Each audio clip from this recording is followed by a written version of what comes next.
अस्सलाम वालेकुम दोस्तों, तुसीं वेख रहे हो मेरा पंजाब टीवी ते मैं तुहाडा मेज़बान मोहम्मद लतीफ खान। दोस्तों सब तो पहले अपने चैनल करो सब्सक्राइब और नाल ही बेल आइकन करो प्रेस ताकि साडी हर नवी और बेहतरीन वीडियो का नोटिफिकेशन सब तो पहले तुहाडे वीर तक पहुंचे, ताकि आसानी मेरे वीर उस वीडियो देख सब तो पहले। दोस्तों रोजाना तलाई तुहाडा वीर तुहाडे वास्ते माशाअल्लाह प्योर नीली दा घरेलू जानवर।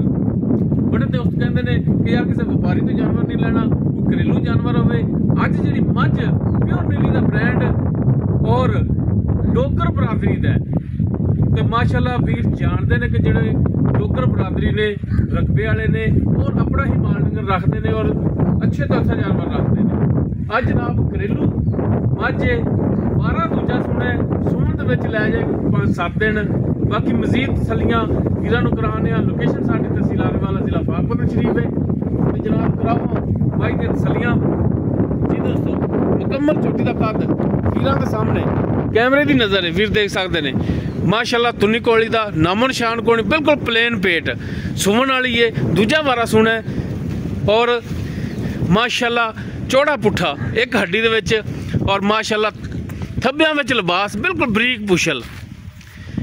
टुरन फिरन वीरां दी नज़र वीर तसल्ली करन। माशाअल्लाह लेने देने हमेशा की तरह मुकद्दर। बाकी माशाअल्लाह बन लो जी,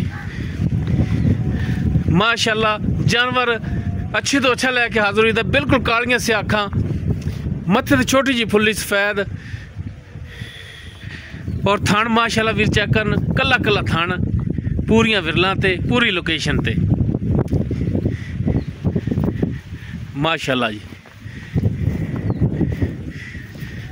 तसल्लियां करन वीर माशाअल्लाह।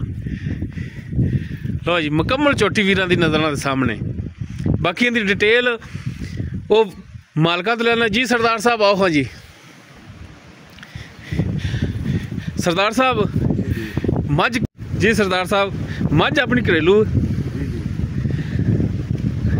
किनवा वारा इन्हें सुना चैनमैन दूसरा वारा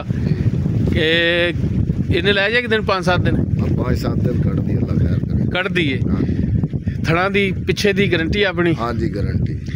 पहला वारा भी घर ही पीता तुसी? हाँ जी घर दी साडी घर दी है। केड़ी माई दी मज्जां ते तुहाडे कोल सह खड़ियां ने? ओ वाड़े च खली मझ। अच्छा ओ वाड़े च। लो जी ओ वाड़ा भी इन्हां दा मज्जां वाला ओ खड़ी। ठीक हो गया जी। घर दी झोटी है ते किन्ना कुछ दुध करदी रही पहले सूए च? पिछले सूए करदी रही है 11-12 लीटर। 11-12 लीटर बच्चे नूं छड्ड के करदी रही है। ठीक हो गया। तो हुण इहदा मतलब दूजा वारा ते हुण मजीद वधेगी दुध? हाँ जी ये तो फिर अल्लाह नूं पता है ना जी, दूसरे बारे जानवर दुध वधदा ही हर बंदे नूं पता है। सही हो गया जी। अच्छा कोई भरा अगर कवे कि जनाब 5-7 दिन लैंदी है सूण तो बाद लै जाएंगे तो ठल होंगे? हाँ जी ठल होने कोई बयाना कोई भरा करा दे करवा दे ठल होंगे। हाँ जी सही हो गया जी। तो सरदार साहब की हुण मुहब्बतां चाहत वाला रेटा व्यापारियां वाला थब्बे वाला रेट नहीं करना, वेचण वाला करना तुसी? ते एक होर रिक्वेस्ट जिहड़ा वो अनबहने वाली साइड ते छोटा विच बच्चा है उनदी तो नहीं तार तूर कोई आंदी? बिल्कुल साफ है, कोई तार नहीं। हाँ ठीक हो गया जी। वो अपनी गारंटियां होनियां ने। ते हुण छोटा जिहा मुੱਲ करो। हाँ मुੱਲ सिर्फ 4.5 लाख। 4.5? हाँ जी। ये 4.5 दे विचों कोई शफकत मेहरबानी करोगे? कोई भरा अपने कोल इत्थे आ गया तां? बिल्कुल इंशाल्लाह जरूर करांगे। साडा कोई वीर दोस्त आंदा तो बिल्कुल करांगे इंशाल्लाह। क्यों होवेगी मेहरबानी शफकत? हाँ जी बिल्कुल लाड प्यार करांगे अल्लाह दे। ठीक हो गया जी। लो जी दोस्तों दूजा वारा सूण विच 5 दिन लै जावे, 6 दिन लै जावे, हफ्ता लै जावे। बाकी थणा दी पिछे दी मालकां दी गारंटी ते छोटा जिहा बच्चा विच।